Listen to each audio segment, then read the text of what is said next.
Olá pessoal, a gente vai falar um pouquinho sobre ciência hoje, tá? Alguns pensadores importantes da ciência, principalmente em termos de evolução científica e posteriores, como Francis Bacon, e focando também no Karl Popper e no Thomas Kuhn. A gente vai falar de outros também, mas principalmente esse. Começando com o Bacon, ele nasceu em 1561 e morreu em 1626. Eu tenho aqui um resuminho baseado em anotações que eu fiz, tá, desse autor, mas eu sempre privilegio aqui uma leitura antes de começar a decorrer sobre o assunto, porque eu acho que é fundamental você trabalhar com determinada bibliografia. Então eu vou ler aqui um resumo vinculado ao livro da filosofia sobre Francis Bacon. No caso, ele é muito conhecido pela frase conhecimento é poder, e a gente vai entender por que isso. Primeiramente, a gente tem que compreender que o conhecimento científico ele ergue-se sobre si mesmo, segundo Bacon. E ele avança firme e cumulativamente, descobrindo leis e tornando invenções possíveis. E isso baseado em uma graduação pouco apressada, lenta, mas qualitativa e não meramente quantitativa. Ele permite que as pessoas façam coisas que não poderiam ser feitas antes, e isso significa, então, que conhecimento torna-se poder, porque nos ajuda a, digamos assim, dominar a natureza, ou pelo menos parcialmente dominar a natureza, porque o homem nenhum dominou toda a natureza, obviamente, mas qualifica o homem para uma sobrevivência muito mais sofisticada do que os animais. Então, aqui diz que o Bacon, com frequência, era reconhecido, ou é reconhecido, na verdade, como o primeiro de uma tradição de pensamento chamado de empirismo britânico, que é caracterizado pela visão de que todo conhecimento deve vir essencialmente da experiência sensorial. Só que, obviamente, que o Bacon vai trazer uma perspectiva toda peculiar, claro, e a gente vai ver isso. Ele nasceu numa época em que houve um deslocamento da ênfase da Renascença nas descobertas do mundo antigo, rumo a uma abordagem mais científica do conhecimento. E, na verdade, ele é um dos precursores disso. Claro que já havia surgido alguns trabalhos inovadores de cientistas renascentistas. A gente admite, por exemplo, obviamente, o astrônomo Nicolau Copérnico, né, que trabalhou essa ideia de deslocar a Terra como centro do universo para um mero, digamos assim, planeta que gira ao redor do Sol, já que Copérnico era heliocentrista. Bom, e aí você tem outros autores fundamentais também naquele período de revolução científica. Embora posterior, claro, ao Copérnico, né? E muitos contemporâneos, inclusive, ao Francis Bacon. Embora a igreja fosse, de modo geral, receptiva à ciência durante grande parte do período medieval, e isso é uma coisa que tem que ser destacada, né? Porque muita gente age de forma detratora contra a igreja sem conhecer alguns pormenores que favorecem o elogio à igreja católica. Mas isso cessou com o aumento, segundo o livro consta aqui, da oposição à autoridade do Vaticano durante a Renascença, e também por conta daquele mesmo período que a gente está falando aqui, Bacon nasceu em 1561, praticamente no século onde ocorreu também a Reforma Protestante, enfim, o mundo estava borbulhando de novas descobertas, de novos pontos de vista, inclusive na ciência, como a gente está vendo aqui, e também na religião, e também na igreja. Então, obviamente que o Vaticano, a igreja, se tornou, digamos assim, mais severa na sua avaliação, porque via aquilo, de certo modo, como uma ameaça, muitas vezes até uma heresia, né? E em resposta, a Igreja Católica, que já perdia seguidores para a nova forma de cristianismo, do luteranismo, mudou de postura e voltou-se contra o esforço científico. Embora Lutero, a gente vê, ele também não aceitava prescrições como as de Copérnico, por exemplo, né? Já que ele era totalmente vinculado a um ponto de vista da religião cristã mesmo. O Bacon ele afirmava aceitar os ensinamentos da igreja cristã. Inclusive eu tenho aqui um artigo do autor chamado, só para caráter informativo, né, Arildo Luiz Marconato, onde ele coloca algumas sentenças interessantes aqui, algumas frases do Francis Bacon, daqui a pouco eu vou ler, tá? Bom, mas o Bacon ele afirmava aceitar os ensinamentos da igreja cristã, ele era cristão, enfim. Isso é interessante notar porque os cristãos criticam demais o Francis Bacon, mas ele era cristão, afinal de contas, né? Independente se a ideia dele está certa ou errada. Só que aí é a questão, né? Ele também argumentou que a ciência deve ser separada da religião, um pouco parecido com o que Galileu dizia, a fim de tornar a aquisição de conhecimento mais rápida, mais fácil, de modo que pudesse ser usado em prol da qualidade de vida das pessoas. E o Bacon, Bacon sempre me faz lembrar aqui da carne, né? Ou do salgadinho de bacon. Mas o Bacon, ele enfatizou que o papel transformador da ciência é justamente esse, de ser livre de qualquer empecilho, né? Então, para ele, a capacidade da ciência de elevar a existência humana havia sido anteriormente, literalmente, aliás, né, ignorada, em favor do foco sobre uma certa glória acadêmica e pessoal de determinado pensador ou de determinado cientista. Então, o Bacon ele elaborou uma lista de barreiras psicológicas, a busca de conhecimento científico em termos que ele chamou de coletivamente ídolos da mente. Daqui a pouco eu vou falar sobre esses ídolos, mas aqui no resumo ele já dá uma ideia. Por exemplo, os ídolos da tribo, que é a tendência dos seres humanos como espécie, ou tribo, certo? Que, digamos assim, generaliza. Os ídolos da caverna também, que é a nossa inclinação para impor preconcepções sobre a natureza, em vez de examinar o que realmente está lá. Os ídolos do mercado, alguns dizem ídolos do foro, tá? Mas basicamente é a questão de facilidade com que deixamos as convenções sociais distorcerem nossa experiência, né? Baseado em nossos preconceitos. Eu prefiro usar ídolo do foro, né? Baseado no aforismo, pelo menos, claro, na tradução portuguesa que eu conheço. E os ídolos do teatro, que é a influência deformadora dos dogmas filosóficos, daquele conhecimento predominante na época dele, dentre vários, né, você tinha, por exemplo, a escolástica, o aristotelismo, etc. O cientista, de acordo com Bacon, deve lutar contra todos esses problemas ou esses tipos de ídolos para adquirir um conhecimento real, né, sobre o mundo. O método do Bacon é o seguinte: ele argumenta que o avanço das ciências depende da formulação de leis generalizadas crescentes, e ele propõe um método científico que inclui uma variação dessa abordagem. Então, em lugar de fazer uma série de observações, como a de metais que se expandem quando aquecidos, para concluir que o calor deve provocar expansão em todos os metais, ele enfatizou a necessidade de testar uma nova teoria, prosseguindo em busca de exemplos negativos, no caso, metais que não se expandem quando aquecidos, por exemplo. A influência de Bacon pôs em primeiro plano a experiência prática na ciência. No entanto, ele foi criticado por negligenciar a importância dos saltos imaginativos que impulsionam todo o progresso científico. Inclusive uma frase dele também muito conhecida, além daquela do conhecimento é poder, que nada, diga-se de passagem, tem a ver com Foucault, tá? Deixando só claro para você aí. Até porque Foucault é bem depois, né? Pelo amor de Deus, do século XX. Mas o Francis Bacon ele diz, a melhor prova é a experiência. Por isso ele é, obviamente, o empirista indutivista. A gente pode até colocar o Francis Bacon, talvez, não sei ao certo, mas um racionalista empirista também, que não é tão contraditório quanto se pensa, embora se faça aí uma dicotomia entre um racionalista de um lado e um empirista do outro. O Francis Bacon vai dar um valor real à razão, e a gente vai ver aqui no resumo que eu vou continuar para explicar melhor a ideia do autor. Só para finalizar então essa leitura, o Bacon ele nasceu em Londres, foi educado na própria casa, né, uma espécie de homeschooling da época, antes de seguir Cambridge, onde ele estudou. Depois da graduação dele, ele começou a atuar como advogado, mas abandonou a profissão para assumir um posto diplomático lá na França. A morte do pai ocorreu em 1579, e ele ficou pobre e foi forçado a retornar à sua profissão jurídica. O Bacon foi eleito para o parlamento em 1584, né? Interessante isso. Mas sua amizade com o traiçoeiro conde de Essex refreou sua carreira política até a ascensão de Jaime I em 1603. Em 1618 ele foi designado Lord Chanceler, acho que é isso, né? Mas acabou exonerado 2 anos mais tarde, condenado por aceitar suborno. Por isso que muita gente acusa, né, o Francis Bacon de ser, na verdade, um cara corrupto, já que se envolveu com política e supostamente teria aceitado suborno. Isso me faz lembrar, inclusive, do PT, não sei porquê, né? Que coisa incrível.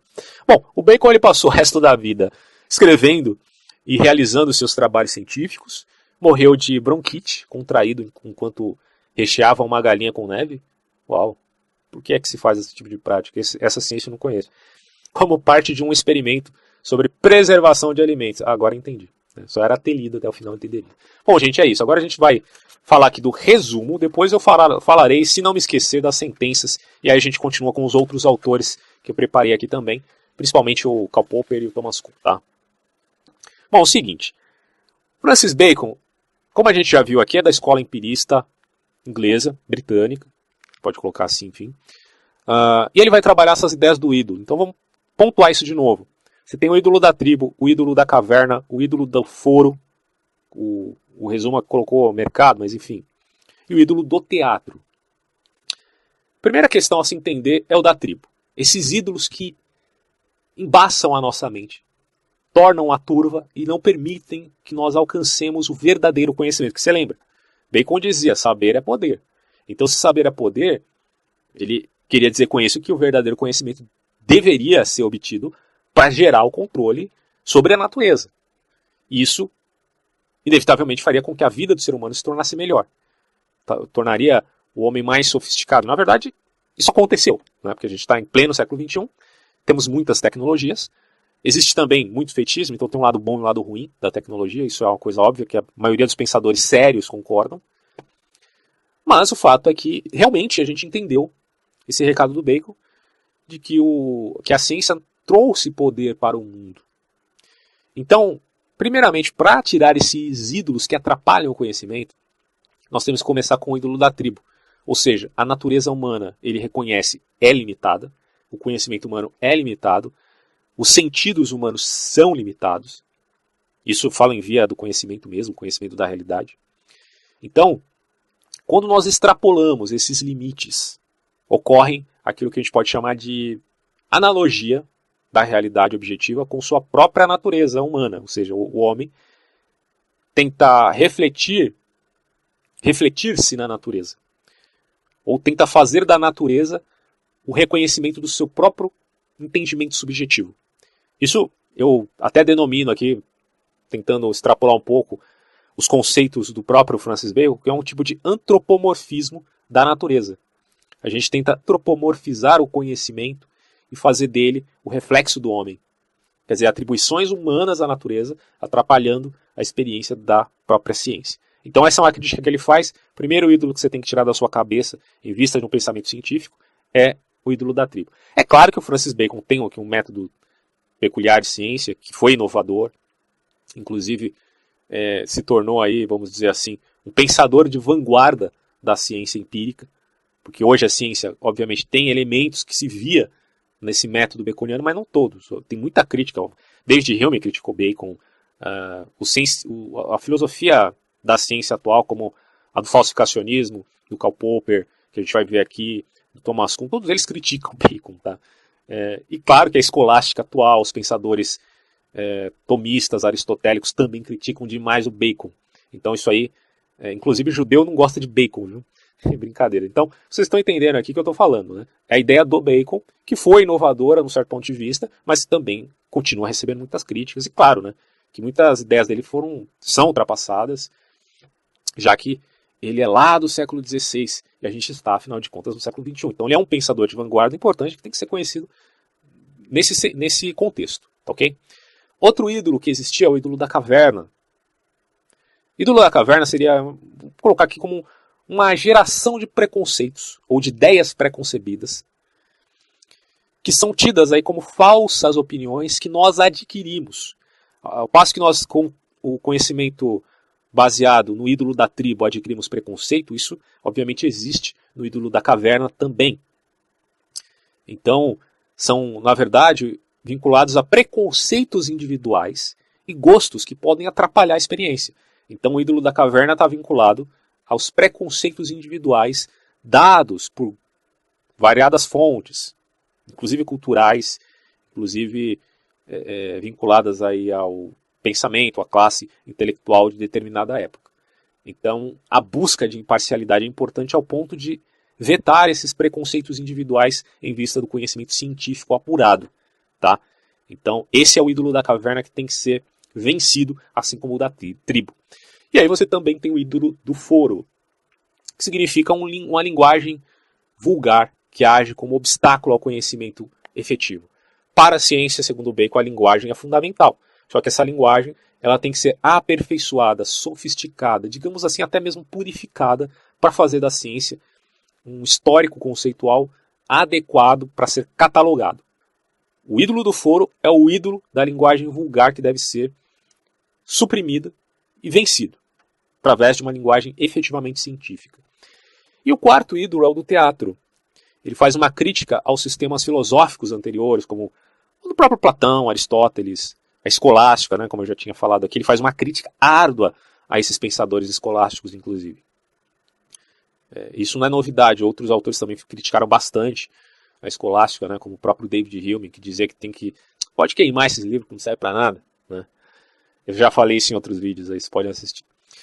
Mas o importante para o Bacon são os resultados. Tá? Então, se você não tem resultados, você não teria progresso. Thomas Kuhn vai contestar isso depois, tá? A gente vai ver ainda. Mas a ideia do Bacon só pode haver um verdadeiro progresso, ou resultados para o verdadeiro conhecimento, e chamar esse conhecimento de um saber que dá poder ao homem, se você fizer experiência, se tiver resultado na experiência. Se não tiver, não adianta. Tá? Então, bom, esses são os ídolos que você tem que vetar, vencer, antes de fazer a verdadeira ciência, segundo Francis Bacon. E esses ídolos são os que geram os vícios nos seres humanos, tá? Em termos de conhecimento. Só voltando um pouquinho, por exemplo, ao ídolo do teatro, que são os pensadores, os livros, os indivíduos consagrados do passado, que meio que prenderam a ciência em conceitos que Bacon chamou de ultrapassado. Ele critica as demonstrações que são estabelecidas de uma maneira errada.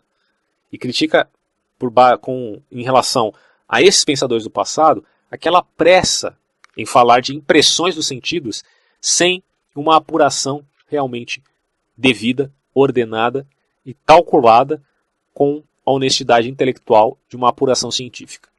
Então ele vai dizer, bom, essa pressa dos antigos em falar das impressões dos sentidos é um vício. É um vício das grandes narrativas, das metafísicas. É um vício que tem que ser superado para fazer a ciência. Ele vai falar também dos tipos de empiristas que também têm vícios, principalmente a indução, que segundo alguns é atribuída a Aristóteles, né, que é aquela questão da indução por enumeração.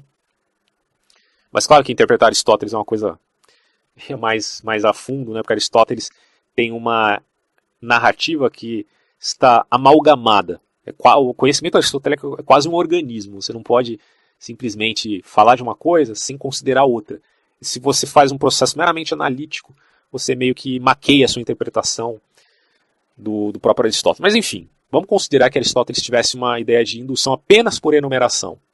E a crítica aqui se vale da seguinte forma. Simples enumeração é apenas uma coleta da experiência que é pouco organizada e ela vai gerar problemas. Por exemplo, conclusões precárias ou apressadas, número de fatos particulares em prol de defender uma tese, desconsiderando os casos negativos, perda de tempo com questões relativas à narrativa não sólidas ou reconhecíveis na natureza. Inclusive isso aqui é uma crítica à alquimia. Tá?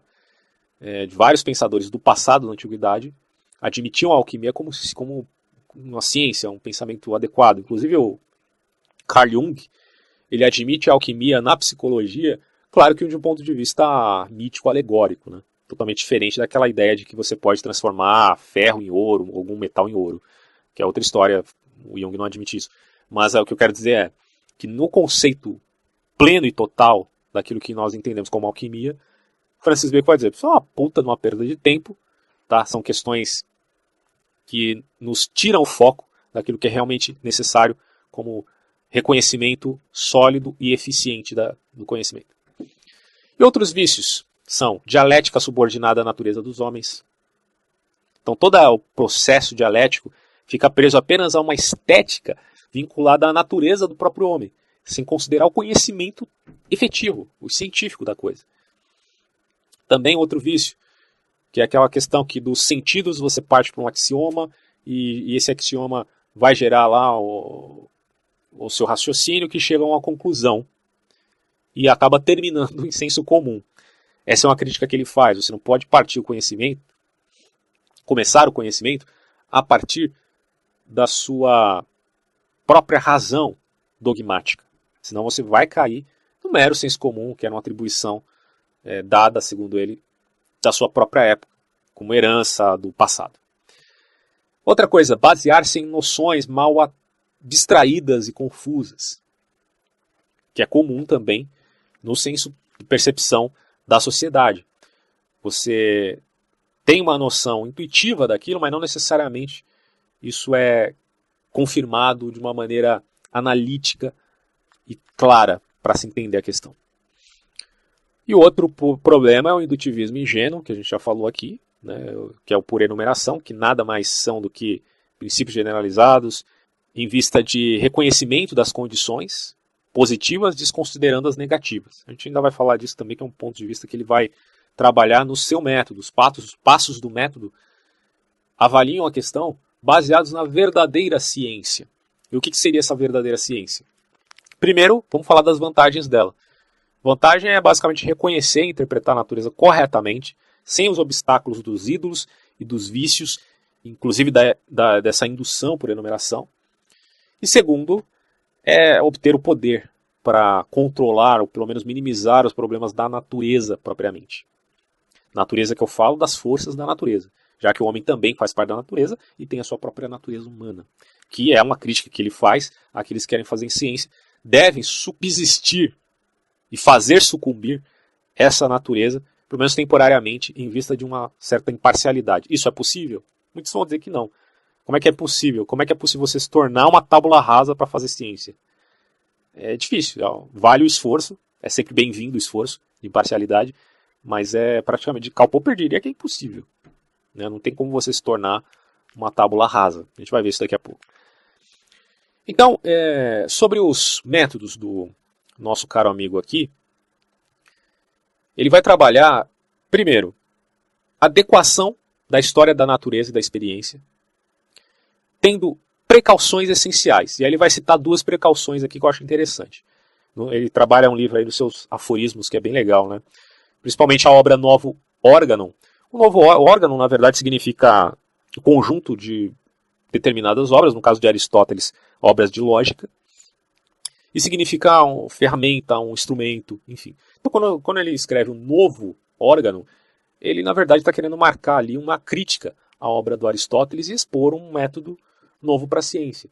Só que, não que ele discorde de tudo que Aristóteles falava, óbvio. Aristóteles era um gênio, porra. Mas muitas coisas ele realmente vai discordar, por isso que ele escreve o novo órgano. Então, as duas precauções essenciais dele, a primeira é renunciar a opiniões que inevitavelmente são tendenciosas, dogmáticas, vinculadas ao racionalismo, vinculados aos pensadores clássicos, né, como se eles fossem inerrantes, inefáveis, como se eles não sempre estivessem no grau de infalibilidade, né, quase papal, digamos assim. Ele vai dizer, temos que renunciar a isso, renunciar a opiniões a priorísticas, em vista de fazer ciência verdadeira. E segundo, coibir o ímpeto da mente para princípios gerais, porque é necessário, como eu falei, né, no comecinho ali, passos gradativos para abarcar princípios gerais. Você tem que lentamente e gradativamente fazer o processo, que ele é empirista, gente. Ele critica o empirismo no sentido que eu falei aqui, indutivo, ingênuo. Mas ele admite um caráter aqui de método empírico indutivo, primeiro, baseado na experiência, segundo, na observação, terceiro, na regularidade observada, quarto, na análise feita dessa regularidade e quinto, na generalização. Aí sim, então você vê, são passos gradativos para se chegar, portanto, a uma generalização mais adequada. Mas ele não abre mão, como faz, por exemplo, Karl Popper, do método indutivo. Então, sim, Francis Bacon é indutivista. E aí a interpretação é a verdadeira obra da mente e da razão, e aí ele valoriza o conceito de racionalismo nesse sentido, usando no método, ou melhor dizendo, né, a metáfora que a gente tinha falado no comecinho do vídeo. Falei alegoria, mas metáfora acho que é melhor, né? Metáfora da abelha. E repetindo, a formiga significa ou representa os empiristas. Empiristas no sentido de indutivismo por enumeração, tá? A aranha representa os racionalistas, ou seja, ela extrai o que lhe serve, que é a teia, de si mesmo. Então, a formiga acumula e usa a provisão. É um empirista indutivista ingênuo. Está acumulando ali, coletando um monte de informação e coleta cada vez mais. Já o racionalista, ele tira de si mesmo aquilo que lhe serve, e é uma postura um tanto dogmática isso. Agora, o empirista indutivista, racionalista, digamos assim, tentando colocar o Francis Bacon aqui numa prescrição mais adequada, ele é como uma abelha. Ele valoriza tanto o experimento quanto a razão. Então ele valoriza tanto o instinto da formiga quanto o da aranha. Porque a formiga, nesse sentido empirista, vai criticar o método indutivo por coleta de dados somente positivos e considera os casos que não confirmam a teoria. Ou seja, esse empirista aqui está considerando que é necessário que você avalie também os casos negativos e não somente os casos positivos. Os casos positivos são coletados, mas você também faz uma coleta árdua dos casos negativos para poder então fazer a verdadeira ciência. E aí, a gente pode até entender que há um caminho bifurcado aqui, bifurcado no sentido de que seja uma consideração de duas hipóteses que se excluem. Você tem, por exemplo, a questão que eu coloquei aqui do exemplo da luz. Tá? Quando você pensa a relação entre luz e calor, um exemplo que ele mesmo dá em alguns dos seus aforismos, não lembro qual, mas enfim. Você pode pensar, bom, essa relação de luz e calor, você tem uma hipótese da luz do sol vinculada à experiência, a luz do sol perceptivelmente é quente, né, vinculada ao calor. Só que aí quando você observa e a temperatura inclusive da luz lunar, ela já é fria. Então, quer dizer, você tem aí duas hipóteses que são um tanto contestáveis. É preciso então fazer essa realocação interpretativa usando a razão em vista do experimento, e não o experimento em vista meramente da razão. Na verdade, há uma reciprocidade aqui nessas relações, porque a razão ela repensa o mundo objetivo já observado e organizando pelo próprio intelecto. Tá? Então ela não está ali para simplesmente imaginar coisas, criar coisas da própria cabeça, ou refletir a sua imagem na natureza. Quando ela faz isso, ela está sendo dogmática. Agora, quando ela repensa o mundo, segundo Francis Bacon, tá? Quando ela repensa o mundo objetivo já observado e organiza essa observação pelo intelecto, aí ela está sendo limitada pela observação, pelo experimento, e aí sim ela vai render uma verdadeira, digamos assim, criatividade. Tá? Então essa metáfora da abelha explica muita coisa do pensamento do Francis Bacon e é, digamos assim, determinante. Então, em síntese, você tem o passo dos métodos aqui, que é o seguinte. Primeiro, ele vai falar da tábua de presença. Segundo, ele vai falar da tábua de ausência. Terceiro, ele vai falar da tábua de graus. E quarto, ele vai falar da eliminação do material redundante. Então você tem primeiro presença, segundo ausência, terceiro grau e quarto desfecho indutivo. Vamos entender isso aqui já para finalizar essa parte do Bacon. Bom, tábua de presença significa a história natural das ocorrências, tá? Na verdade, disponíveis naturalmente ou até mesmo obtidas de experimentos. Você vai ter, então, uma catalogação histórico desse processo natural das ocorrências que é fundamental. Essa é a tábua da presença. Só que você também precisa, necessariamente, da tábua da ausência. Ou seja, comparação de ocorrências da tábua da presença com ocorrências da tábua da ausência. E aí que eu citei aquele exemplo da luz e calor em relação ao raio solar quente e raio lunar frio. Né? Um exemplo aqui clássico. Tá? Você tem que coletar não só os dados positivos, porque seria mera enumeração. Por exemplo, vamos falar do exemplo aqui dos gansos. Né? Todos eles, gansos ou cisnes, sei lá. Vamos supor cisne. Né? Todos os cisnes são brancos porque todas as coletas que fizemos percebemos positivamente. A gente está só procurando o aspecto positivo, né, para defender a teoria um tanto ad hoc, que todos eles são brancos, tá? Aí, de repente, aparece um negro. Porra, então você tem que considerar o aspecto da tábua da ausência também. E você tem a tábua de graus, que é o terceiro item aqui do passo metódico aqui de Francis Bacon. São ocorrências em que aumento ou diminuição da natureza investigada é acompanhada pelo aumento ou diminuição de outras propriedades, certo? E há um processo, digamos aí, interpretativo dessas associações.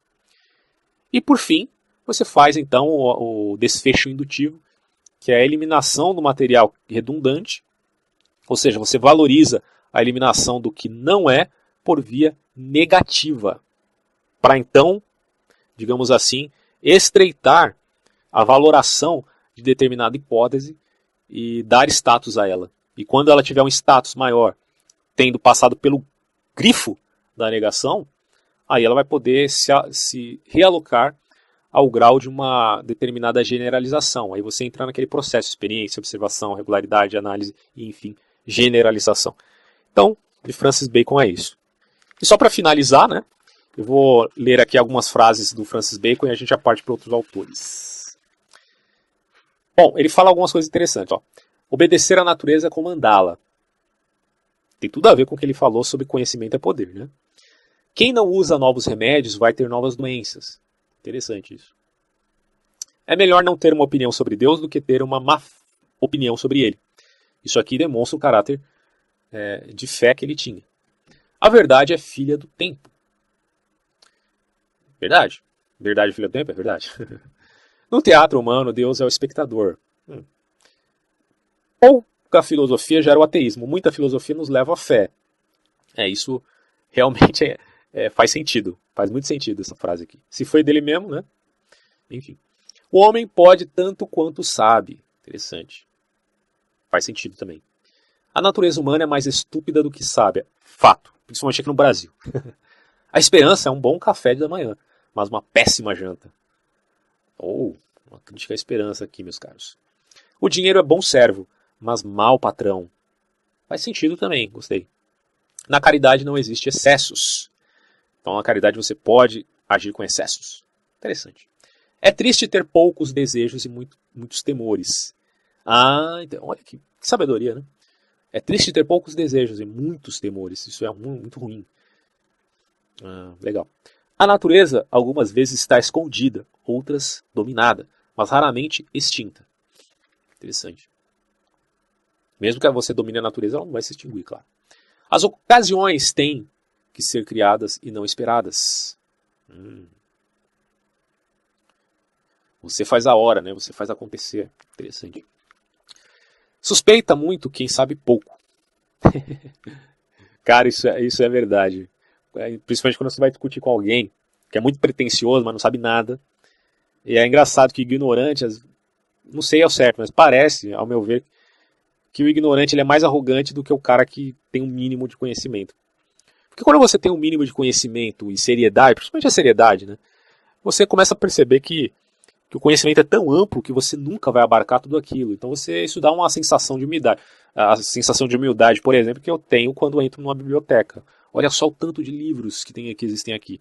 Eu nunca vou conseguir ler tudo isso. Vou morrer sem ler todos. Claro, quem sabe 1% ou menos que isso. Então isso me dá um senso de humildade, né? Agora o ignorante ele não tem esse senso de humildade nenhuma. Isso é interessante. A amizade duplica as alegrias e divide as angústias. Uau! Velha madeira para queimar, velho vinho para beber, velhos amigos para confiar e velhos livros para ler. Legal. Embora ele critique, né, os livros antigos, ele está fazendo elogio aqui. O fanático não quer o idiota. Não pode e o covarde não ousa pensar. Peraí. O fanático não quer o idiota. Não pode. O fanático não quer. É que não tem vírgula aqui, gente. Desculpem, mas eu peguei sem não tem vírgula. Ele está dizendo, o fanático não quer, o idiota não pode e o covarde não ousa pensar. O silêncio é a virtude do imbecil. É uma grande virtude para quem é imbecil. Ficar calado, ficar em silêncio. Então, gente, é isso aí. Este é o Francis Bacon. Obviamente que é importante, né, que a gente entenda que o Bacon ele está na vanguarda da ciência. Então, os erros conceituais são normais. Não há por que você simplesmente tentar analisar Bacon com a mentalidade da ciência atual do século XXI, porque é claro que você vai encontrar erros, mas o fato dele demonstrar um ponto de vista diferente do que era visto na mera metafísica aristotélica, vide a escolástica, fez com que houvesse então esse progresso de um novo paradigma. Tá? E quando você fala de paradigma, aí você começa a pensar em variados autores. O primeiro deles que eu vou falar aqui é o Karl Popper, tá? Que ele vai trabalhar a questão do racionalismo crítico, perguntando inicialmente, né, o que seria a ciência. Então, eu vou ler só um resuminho bem rápido aqui do Reale, e depois a gente vai trabalhar mais detalhadamente essas ideias para entender. O Popper, ele nasceu em Viena. Você vê que eu pulei bastante autor, né? Mas eu me determinei a falar somente de 3 ou 4 aqui, mas enfim.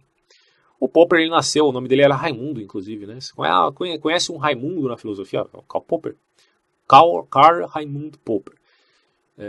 Nasceu em Viena em 1902. Em 1937 ele migra para Nova Zelândia, onde ele permanece até 1946, quando ele é chamado para ensinar no London School of Economics. E ele morreu no dia 17 de setembro de 94, na Copa do Mundo, né? Eu sempre lembro dessa data, sabendo que o Brasil ganhou, principalmente. E aí ele é um crítico em relação ao neopositivismo, à escola de Frankfurt e à filosofia analítica. É talvez o maior filósofo da ciência do século XX. Aí eu já não sei, né? E defensor tenaz e agudo da sociedade aberta, ou seja, do Estado democrático. Eu ainda vou fazer um vídeo sobre sociedade aberta e seus inimigos, mas não vai ser agora. Suas obras fundamentais é a lógica da descoberta científica, a miséria do historicismo e a sociedade aberta e seus inimigos. A miséria do historicismo é ótimo. As hipóteses ou teorias são conjecturas inventadas por mentes criativas, como tentativas de solução dos problemas. As hipóteses são fruto de esforços criativos e não resultados de procedimentos rotineiros. Para Popper, indução não existe. Não se verifica a indução por repetição. Tá? Talvez Popper, aí eu precisaria me aprofundar mais no Popper, mas talvez ele ainda aceite a indução em termos de que se supunha que aquela ideia, ou aquela tese, ou aquela hipótese, ou aquela teoria tenha sido dada por indução e que, em via de regra, uma vez tendo feito o teste, sido, digamos assim, aprovada e resistiu à falsificabilidade. Eu não sei, mas aí também eu acho que não seria válido, porque aquilo que os pensadores do Círculo de Viena, Francis Bacon e vários outros, na verdade, chamam de indução, Popper diria que não é indução, né? Porque, na verdade, ele parte de fato de uma conjectura de um problema. Talvez, então, nesse sentido, nem assim ele pudesse aceitar a indução. Mas, bom, enfim, né? Para Popper, então, a indução não existe, não se verifica a indução por repetição. Quando ele vai usar, inclusive, aquela ideia do David Hume, quanto à questão dos cisnes, quantos cisnes brancos devo observar para poder dizer que todos os cisnes são brancos? E quem nos garante que o próximo cisne que teremos ocasião de observar também seja branco? Isso indica, então, que a indução não justifica a si mesma. E logo, se ela não justifica a si mesma, ela meio que não existe, né? Porque o que existe, então, é a conjectura. O que existe, na verdade, é a dedução antes de qualquer coisa. Bom, enfim. Nem é sustentável a indução eliminatória. Indução aqui, que ele está falando, a indução por repetição, é o que o Bacon criticava também, né? Ele vai falar, o Bacon vai tratar do que existe de indução por enumeração. Mas isso é muito, tolo de nós pensarmos que poderia trazer à tona uma universalização da tese. É muito tolo pensar isso. Chegando, portanto, a ser muito ingênuo, ok?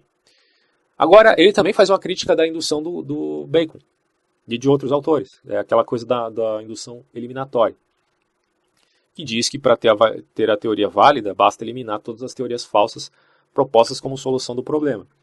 Mas as teorias propostas para a solução de um problema são, em linha de princípio, infinitas, motivo pelo qual o procedimento da indução eliminatória é inexequível. É o que eu tinha falado, né? Sobre o fato de que Bacon toma como partida duas teses, duas hipóteses. Mas quem diz que só existe duas hipóteses? Existe uma variedade tal que poderia chegar a quase o infinito. Então, teremos um problema na indução eliminatória também. Com o princípio de verificação, tem sentido apenas as proposições de que podem ser factualmente verificadas, os neopositivistas pretenderam estabelecer uma linha de demarcação entre linguagem sensata, a das ciências empíricas, e a linguagem insensata, a das teorias metafísicas das fés religiosas, etc. Bom que se diga aqui, o Círculo de Viena, o Reale trabalha também uma síntese sobre este movimento intelectual do século XX, mas há um consenso, ainda que existem pessoas que critiquem, mas que estão ali à margem, né? Mas há um consenso de que o Círculo de Viena foi completamente refutado. E o próprio Popper, que foi acusado de ser um neopositivista, critica o Círculo de Viena. Então, até ele, que foi acusado disso e que se defende, inclusive, vai dizer, não, isso aí está errado. Essa história, né, de linguagem insensata em termos de teoria metafísica, de fé religiosa, não é assim. Porque se você observa, por exemplo, o conceito um tanto metafísico, a gente pode colocar aqui, de certo modo, não sei se poderia colocar como metafísico, mas talvez sim, né, que é a ideia do átomo de Demócrito. É óbvio que aquele conceito ele era primitivo, tá? Mas ao mesmo tempo que ele era primitivo numa perspectiva filosófica, pré-socrática, tido, né, como pré-socrático, não necessariamente foi descartável, porque existia, segundo Popper, um elemento racional ali, porque era criticável. O fato de ser criticável demonstra que era racional, né? Não sei se vocês estão entendendo o que eu estou falando.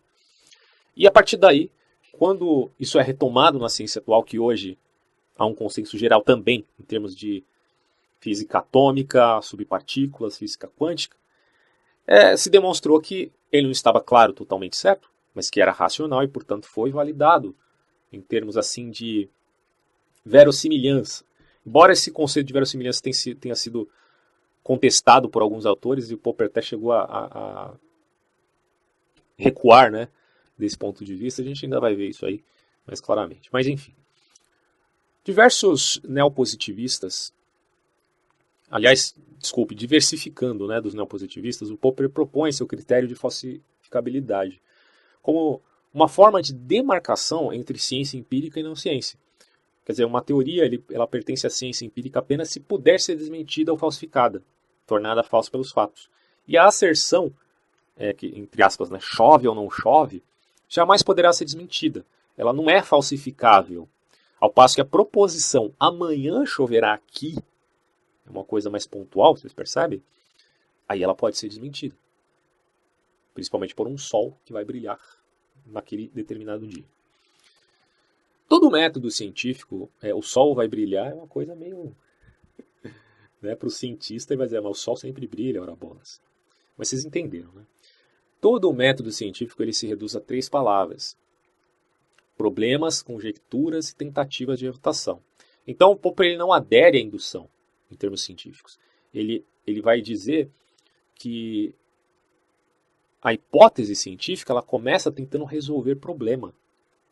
E não por observação. Saca? E aí, problema, conjectura, tentativa de refutação. Você identifica o problema, você faz uma conjectura dedutiva, e aí existem as tentativas de refutação, que é a questão da falsificabilidade. Ele vai dizer, inventamos teorias para poder resolver problemas. E depois submetemos essas teorias ao controle dos fatos. Dada a assimetria lógica que existe entre verificação e falsificação, porque aí essa coisa da tentativa de refutação, na verdade, está sujeita a testes empíricos. Tá? E aí você tem essa assimetria entre lógica, que existe, e verificação e falsificação de uma teoria.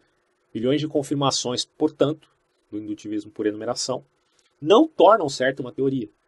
Um só fato, vejam vocês, senhores, contraria logicamente e até destrói 100 milhões de confirmações e tornando certa a teoria, não tornando certa, aliás, aquela teoria das madeiras, né?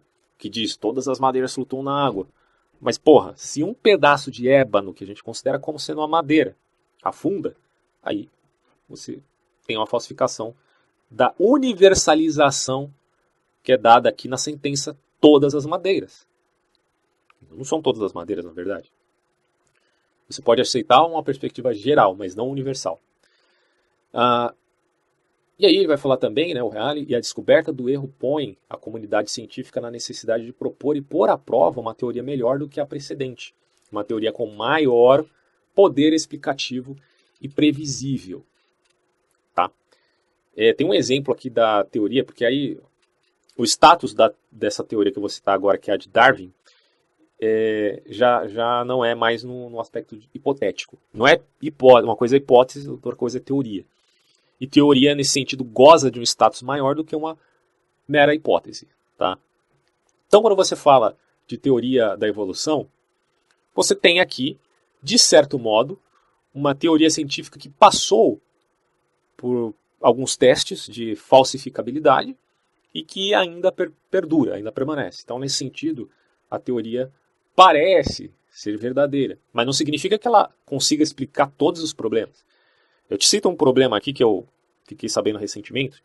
Posso depois até pontuar aqui com o link, onde foi descoberto determinados ossos ali, fósseis de dinossauros que continham fibras de tecido, tá? Inclusive sangue. O que se percebia, o que a gente pode colocar ali, como que se tivesse deteriorado não há milhões e milhões e milhões de anos, como diz a teoria da evolução, e sim algumas poucas centenas de anos. Mas não milhões de anos, porque como é que é possível que você ainda tenha fibras de tecido no osso do dito cujo que viveu no período Triássico, Jurássico, sei lá quanto tempo, mas milhões de anos atrás? É inadmissível, mas enfim, foi encontrado. E aí como alocar esta descoberta na teoria da evolução?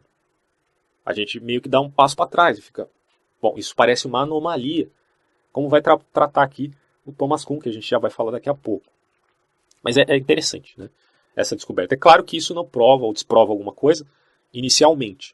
É uma questão a se pensar, talvez, quem, obviamente, aderiu de maneira assim até um tanto dogmática aquilo que nós chamamos de teoria da evolução, possa explicar isso. Eu não sei como é que ele conseguiria explicar. Se alguém souber, por favor, escreva aí nos comentários, que eu sou todo ouvidos, tá? O que mais aqui, ó? Assim como existem as teorias científicas que respondem a problemas científicos, também existem as teorias filosóficas que respondem aos problemas filosóficos, né? Se a ciência pode oferecer teorias certas ou não, se a história humana tem um sentido ou não, se as teorias se obtêm por indução ou por outro caminho, se os valores éticos são racionalmente fundados ou se apenas se oferecem, ao contrário, a nossa escolha é responsável, quais são os fundamentos da democracia? Se é válido o determinismo ou então o indeterminismo? Se o cérebro está em grau de explicar a mente, se o futuro é previsível ou não? Há uma infinidade de problemas, né? Então as teorias filosóficas, elas existem, elas inclusive são sensatas, diria Popper. Algumas delas são humana e socialmente de máxima importância, principalmente em conceitos éticos, que é fundamental para uma sociedade, afinal de contas. De algumas teorias filosóficas brotam, inclusive, teorias científicas, como eu citei o exemplo, né, que eu tirei inclusive daqui, óbvio, sobre o atomismo, comparação entre atomismo antigo e teoria atômica atual. As teorias filosóficas, em todo caso, são filosóficas enquanto não são falsificáveis, e, todavia, existem teorias filosóficas que são racionais. Então, o Popper está fazendo uma diferenciação aqui. Existem teorias filosóficas que, infelizmente, não tem como falsificá-las. A gente não vai colocar elas num conceito racional, no sentido de que está aberta a uma criticidade que pode expô-la a determinada falsificação ou não, como no caso do atomismo antigo de Demócrito. Era uma filosofia racional, porque estava sujeita a se deflagrar o seu próprio erro. Portanto, ela é tida como racional. Agora, há filosofias que estão além dessa perspectiva de falseabilidade. Digo uma para você que talvez te surpreenda, né, que é a questão dos multiversos. Há quem conteste que você possa descobrir se realmente existem multiversos ou não. É uma questão bem complexa, inclusive, mas muitos, de certo modo, vão dizer que isso não passa de pura especulação e não é falseável. Essa que é a verdade. Tá? Mas isso, claro, entra também os conceitos das religiões, que algumas não tem como ser falseável, e também isso gera um certo problema, né? Porque aqui não diz que a razão é fundamental para a fé, bom, enfim. Vocês sabem que isso gera implicações, eu não estou aqui defendendo esse método popperiano, só repassando. As teorias filosóficas são racionais quando são criticáveis, e são criticáveis quando podem se chocar contra alguma teoria científica, algum teorema matemático, algum resultado de lógica ou alguma outra teoria metafísica. Aquisições teóricas na época bem consolidadas e às quais não estamos dispostos a renunciar. E aí o Popper ele vai fazer uma crítica ao historicismo. Isso aqui entra mais nas ciências sociais, né? Onde ele vai falar aí sobre Marx, Hegel, Platão. Ele faz uma crítica ácida a Platão, não negando que Platão foi um grande homem, um grande filósofo, mas que Platão teria plantado, né, aquela semente daquilo que chamamos de totalitarismo. Mas é uma prescrição dele, a gente pode falar disso em outro vídeo. E no caso, assim, só resumindo, né, o que o Popper faz é perguntar o que é ciência. Aí ele vai dizer que toda teoria seria, na verdade, conjectural para resolver um problema, tá? E não indutiva, como se pensava inicialmente. Ele até dá alguns exemplos, né, fora aqui da obra do Reale. Por exemplo, no século XX, toda a física acreditava na prescrição newtoniana, na mecânica newtoniana. Mas o Einstein ele a contestou, de certo modo, principalmente com a teoria da relatividade geral. Então, quando você vê Newton, não é que Newton foi refutado e você pode simplesmente colocar Newton agora num caixão, fechar, jogar fora, desconsiderar completamente. Isso não é verdade. Newton e a sua física, que é a chamada física clássica, ela, claro que ainda é válida, porque ela faz algumas previsões, mas no sentido, digamos assim, macrocósmico, em termos de distâncias, ela não serve. Então, esse conceito universal da teoria do Newton não é mais válido diante daquilo que Einstein apresentou em termos de teoria geral da relatividade, do conceito da velocidade da luz, daquilo que ocorreria, né? Você imagina, e se o Sol sumisse do sistema solar, o que aconteceria, por exemplo, com os planetas? Bom, eles vagariam de maneira retilínea por todo, conforme a lei da inércia, né, newtoniana. Mas o Einstein, baseado nessa prescrição da relatividade geral, ele vai dar uma outra resposta. Porque ele vai simplesmente dizer, primeiro, né, que o universo ele é como um tecido, que é curvado dependendo da massa daquele determinado astro, né?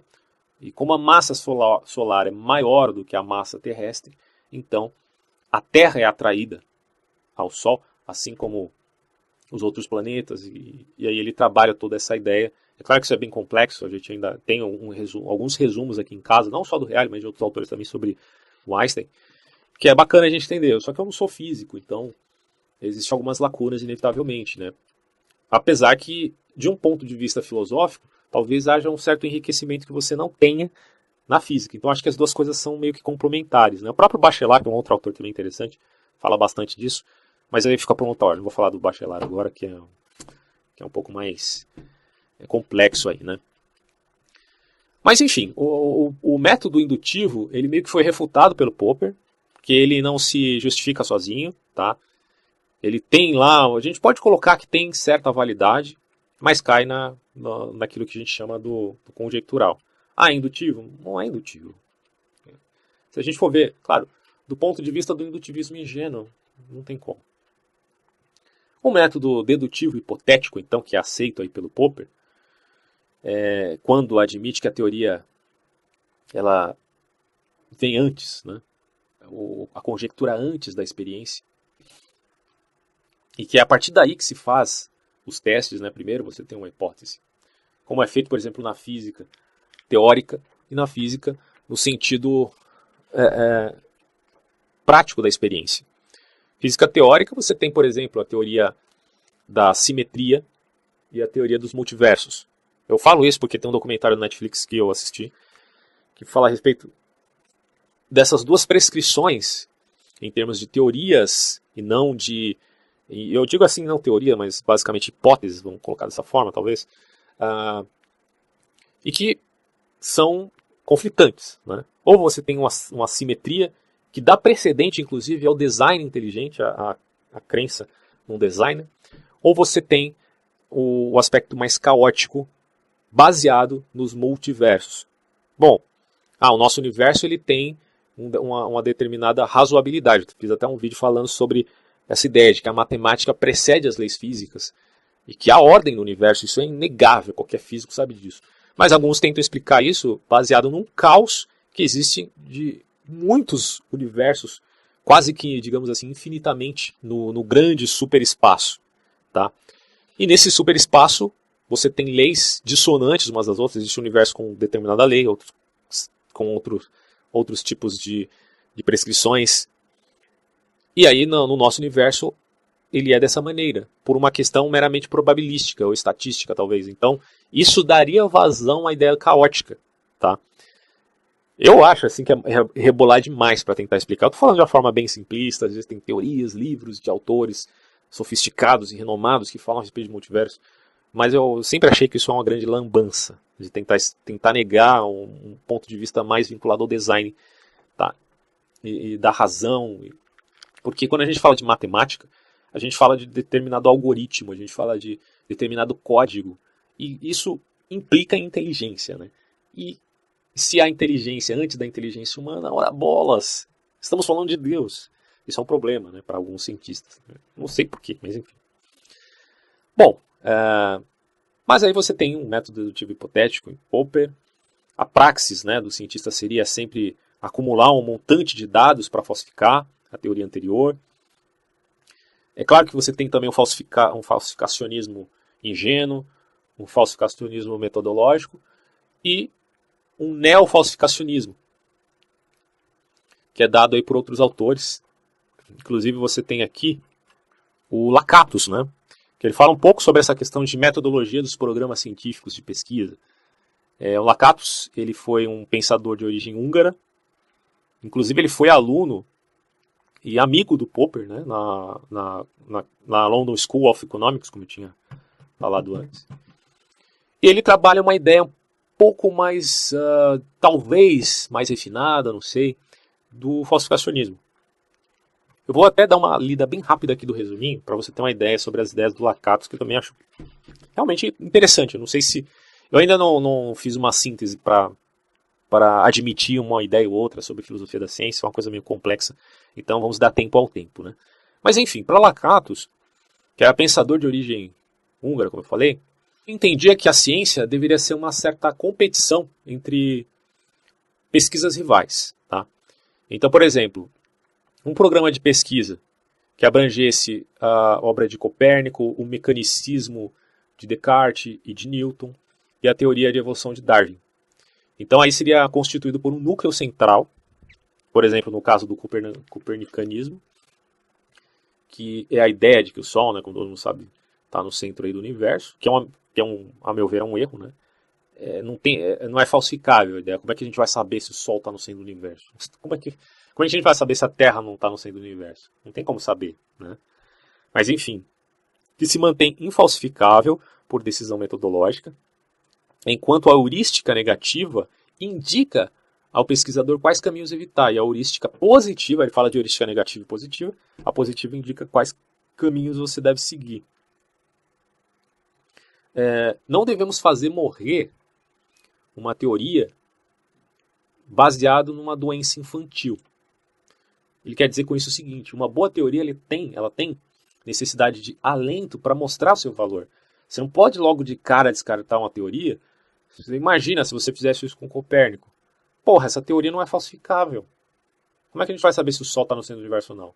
Então vamos descartá-la completamente, 100%. Não, calma, gente, não é assim. Porque a boa teoria tem necessidade de um alento para mostrar seu valor. Eis então que a heurística negativa constitui um cinto protetor contra fatos que de outra forma feririam o núcleo do programa. Enquanto a heurística positiva, ela leva aos desenvolvimentos sucessivos da teoria. Por exemplo, o desenvolvimento da teoria heliocêntrica de Copérnico a Galileu, a Kepler e, consequentemente, a Newton, que contribuiu enormemente para o avanço da física. Um programa de pesquisa deve ser mantido enquanto é progressivo, tá? E é progressivo se ao menos parte de suas previsões teóricas recebem confirmação. Se nenhuma das partes teóricas recebe uma confirmação, aí beleza, aí é descartável mesmo. Ou seja, diz o Reale, se ele consegue predizer algum fato novo, como acontece com o Newton consegue prever sim muitos fatos, então é claro que você não pode descartar isso. Um programa que corre atrás dos fatos é regressivo. Aí já é uma outra coisa. Porque um programa que corre atrás dos fatos, ele está agindo de uma maneira regressiva e não de uma maneira progressiva.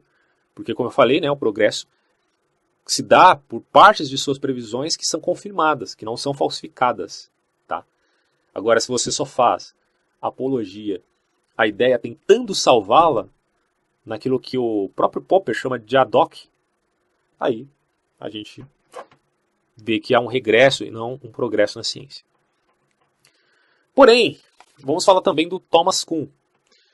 Deixa eu só voltar um pouquinho para falar do resumo do Reale sobre o Thomas Kuhn, que eu acho também que é bem elucidativo. Ele vai dizer o seguinte: primeiro, ele nasceu em 22, morreu em 1996. E como vocês devem saber, ele foi um historiador da física, ele era americano. Ele publicou em 1963 a sua grande obra, né, que é a Estrutura das Revoluções Científicas. Assim como não pode existir uma igreja sem dogma ou um partido sem uma ideologia, também não há uma comunidade científica sem paradigma. Um paradigma é uma conquista científica, por exemplo. Uma grande teoria como a teoria geocêntrica de Ptolomeu e o copernicanismo, né, que Copérnico refuta, a ideia ptolomaica, que era baseada em Aristóteles, mas que era uma completude das ideias de Aristóteles, né, uma sofisticação ptolomaica aqui. E a mecânica de Newton, que é uma sofisticação do copernicanismo, a teoria evolutiva de Darwin, etc. Que por certo período constitui a base da pesquisa posterior. Pesquisa posterior que consiste no que chama de ciência normal. Vocês vão entender esse conceito, né? Isso é uma especificação dos conceitos de fundo do paradigma, construção, na verdade, de instrumentos mais precisos, execução de medidas mais exatas, aplicação da teoria em campos diversos naquele em que originalmente havia aparecido. Então você tem aqui, na ciência normal ou normativa, o verdadeiro progresso. Só que quando você vai perguntar para o Thomas Kuhn sobre onde está o progresso, ele vai dizer, mas qual progresso? Porque o progresso ele depende do paradigma, ora bolas. Se o paradigma é tal, então o progresso será este mesmo. Mas o progresso pode se alavancar para outros horizontes dependendo do paradigma que está sendo utilizado. Tá? A ciência normal é cumulativa. Assim, o cientista normal não procura a novidade. Tá? Ele é um solucionador de quebra-cabeças. Ou seja, de problemas que emergem do próprio paradigma, como questão de previsão de um eclipse dentro da mecânica newtoniana. Enfim, mas ele não quebra o paradigma. Porém, aumentando o conteúdo informativo daquela determinada teoria paradigmática, o cientista normal expõe necessariamente o paradigma a certas anomalias. Ou seja, aquele paradigma é muito bom, ele explica bastante coisa. Mas determinadas coisas não se encaixam aqui.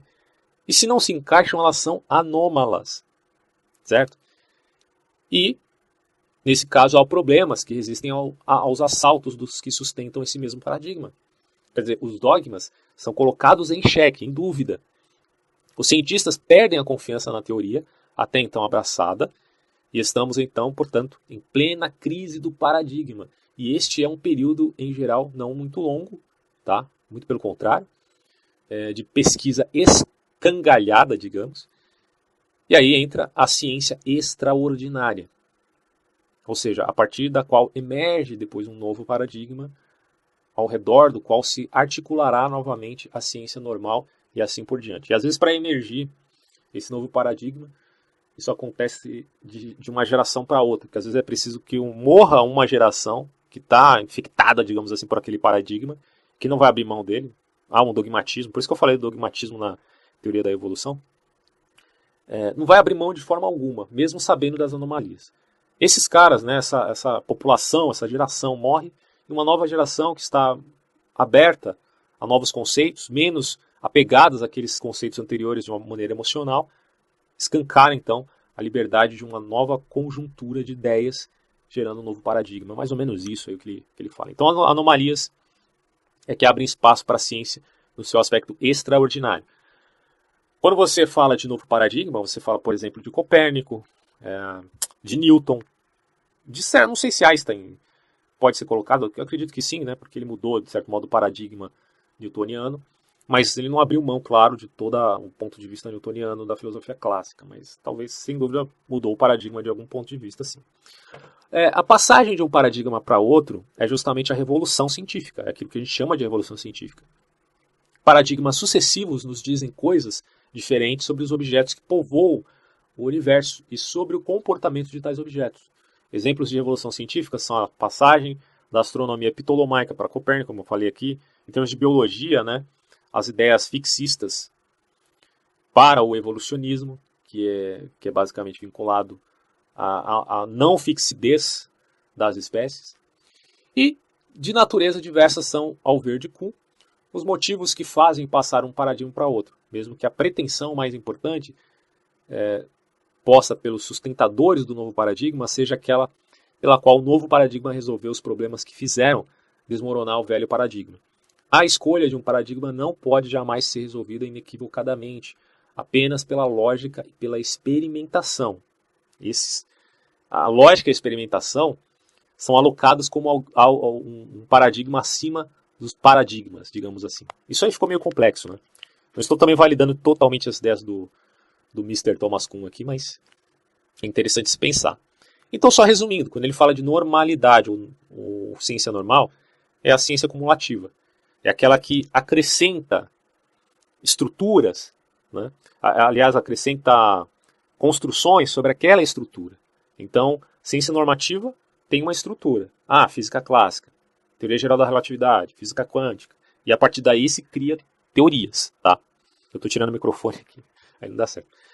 Só que quando você tem ciência extraordinária, é aquela que se desenvolve um novo paradigma, uma espécie de um novo quadro teórico, vamos dizer assim, para descrever os acontecimentos, né? Então, quando um padrão ele dá conta de explicar uma série de fenômenos, ele acaba meio que sendo dogmatizado. Isso o Kuhn vai dizer, não é eu que estou dizendo aqui, tá? Quando eu falei dogma na teoria da evolução, tem gente que pode ficar, não, você está louco. Peraí, eu estou falando do autor. Acaba ocorrendo um dogma. E aí a gente tem que entender por dogma que são aqueles conhecimentos extremamente confiáveis, que nós sequer duvidamos da validade deles, tá? A gente já toma de antemão. Quer dizer, na medida que você tem um paradigma, aquele paradigma, vide, talvez, Antônio Gramsci. Aqui Antônio Gramsci, como é que você vai enfiar Antônio Gramsci aí? Bom, que ele fala da questão de mudar o senso comum. Então, quando você tem um novo paradigma, você tem um senso comum, onde certas coisas você não coloca mais em dúvida.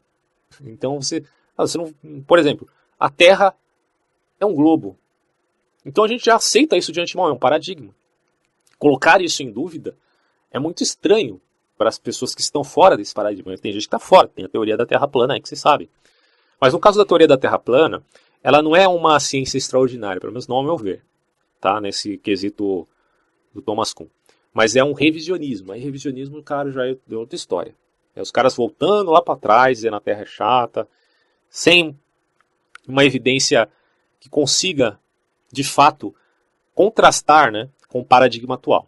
Então, eles não têm poder, acredito eu, de deter ou destruir o paradigma preponderante. Se eles tiverem, eu também não tenho problema nenhum acreditar que a Terra é plana. Quem dera fosse também. Poxa, aí estaria confirmado muitas ideias, inclusive religiosas. Mas isso não importa para mim, se é plano ou se não é plano. O fato é que você não tem evidências que realmente consigam tocar no paradigma predominante da ciência atual, tá?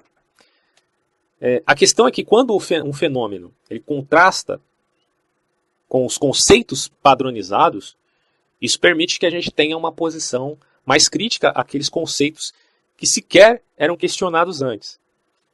Tendo em vista, né, que eles não dão conta de explicar determinado fenômeno. E é isso que, inclusive, vão que vão alegar os terraplanistas, né, quando dizem que determinados fenômenos não são explicáveis pela Terra plana. Mas, infelizmente, olha, gente, estou falando com toda sinceridade, infelizmente, muitos deles fazem isso por desconhecer a ciência atual, tá? E não por conhecê-la e identificar nela que, de fato, existem brechas. Porque é inegável que existe brecha na ciência atual, que é um padrão, como diz o Thomas Kuhn, e que eu tenho que concordar com ele. Então, a partir das anomalias, tá, tais conceitos paradigmáticos, diria, entram em crise, fazendo com que haja a necessidade de uma substituição, digamos assim. Tá? E aí, a função do dogma na ciência seria sua própria, digamos assim, revolução, não meramente normativa, mas no quesito kuhniano. Ficou meio estranho isso. Do Thomas Kuhn, né? No sentido extraordinário. Tá? Bom, ao que se fala demais em termos de filosofia da ciência, é um assunto extremamente cabuloso, complexo e difícil. Tá? Mas esses autores aqui, eles demonstram que a ciência como nós conhecemos hoje, ela não é inerrante e não é inefável.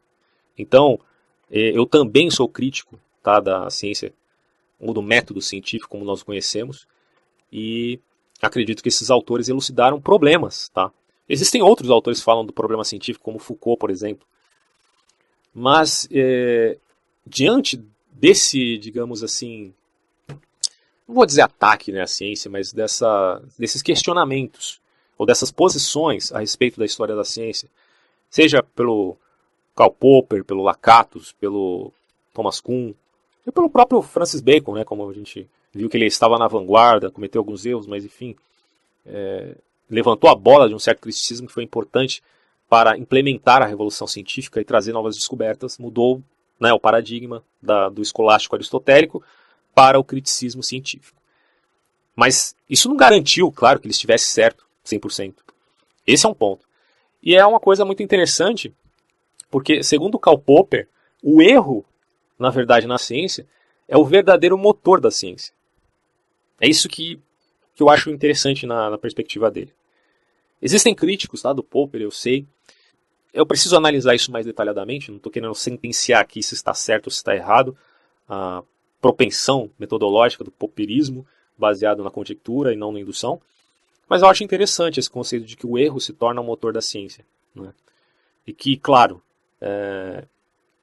hoje, na atualidade, não se aceita uma eliminação completa de uma teoria, tá? Isso é importante. Porque você tem que levar em consideração o grau de confiabilidade daquela teoria.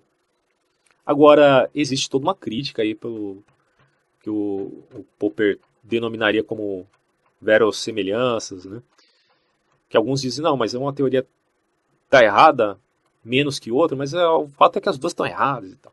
Mas eu acredito, gente, que existe um conceito substancial na teoria que pode nos levar a mantê-la, né, como diz o Lakatos. Eu acho que nesse ponto é bem complexo, né, principalmente no aspecto lógico, né, de se manter ou não uma teoria que não seja válida totalmente, ou que seja válida só perifericamente, ou que seja válida substancialmente. Tudo isso tem que ser levado em consideração, acredito eu.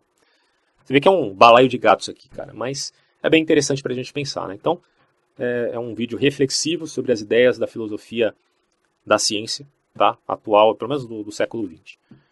Novos vídeos virão sobre esse tema. Grande abraço e até próximos. Tchau.